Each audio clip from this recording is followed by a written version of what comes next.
Thank you so much, Dr. Kalal. I'm quite happy to be the half person on the panel. That creates the 50-50 balance that we were looking for. It is truly a pleasure, a privilege, and I feel quite humbled to be here. Of course, Dr. Kalal is right. IDRC should be doing far more in the region than we currently do. But this is very much an effort to promote that. I want to thank everybody for coming from often large distances, and of course thank ERF and the many colleagues that have made this possible, made sure that we got here together at this wonderful event. For those of you who don't know, IDRC is a Canadian organization, and it has its main mandate to support research for development in the South. We don't support just research on development issues, but our primary focus is to support and collaborate with research organizations like ERF to enhance the capacity of local researchers to identify the main development challenges and identify solutions. And indeed, this is true. This gives us a range that is well beyond the budget that we have, and the reason for that is that we work with very committed partners across the world that look at the IDRC collaboration in many cases because it values the international exchange. As an international organization, we're just very fortunate that we are able to promote international exchange on key issues of relevance, and for us that's very much what these 2 days are about as well.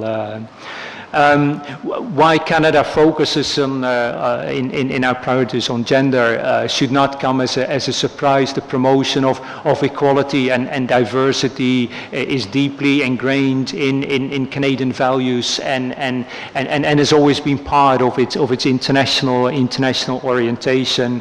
Of course, many of you will have noticed that a new government was elected this week, and although we don't know in detail, of course, what this means, but the idea that those values of equality and diversity will inform what we do internationally will certainly be carried forward with great strength. So for me, this is almost to have, from my small Canadian perspective, a conference on gender equality in the MENA region. For me, is like a celebration of the new commitment of Canada in that respect.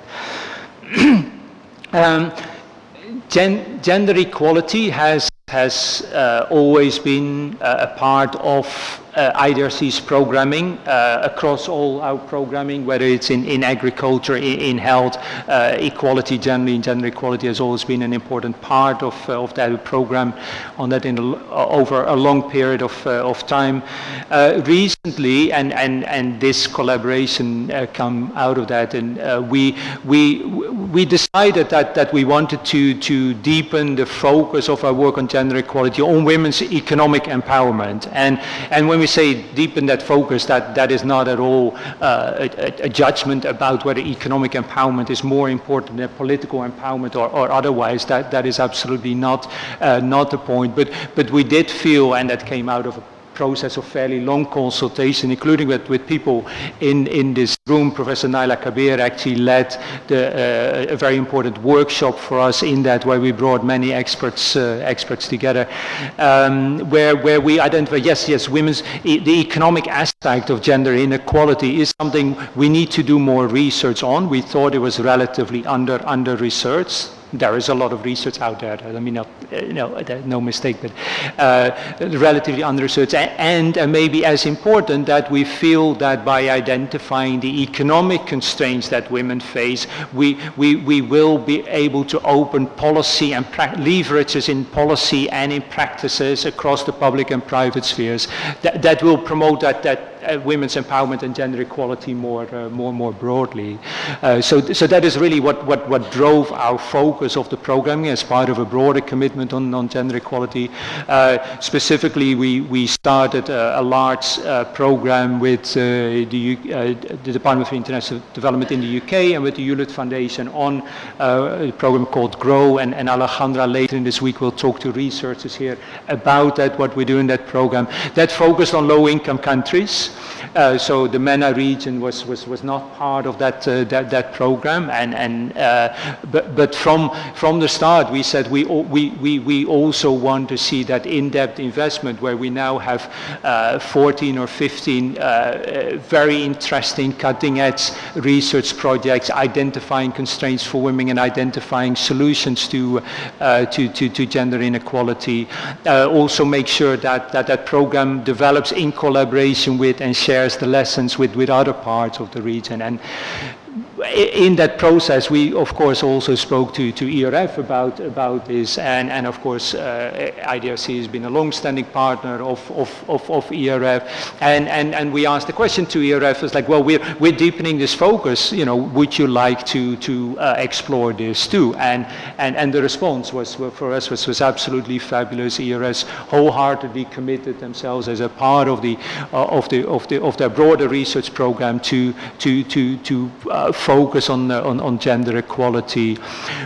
The last thing I want to say is like why this is so important for us is that what we once small objective in that programming is that we want to, and that's why working with ERF for us is so important, we want to make sure that gender equality, the research on gender equality is not just a separate field, but that it actually is also integrated, embedded in other forms of analysis, and of course certainly in economic analysis. So again, for us that was a great opportunity to start that project with the ERF, and 3 years down the line, again, I'm just delighted and humbled to see, the people that have been brought together, the papers that have been produced, and I look forward to learning what's come out of that. Thank you so much. Thank you all for being here.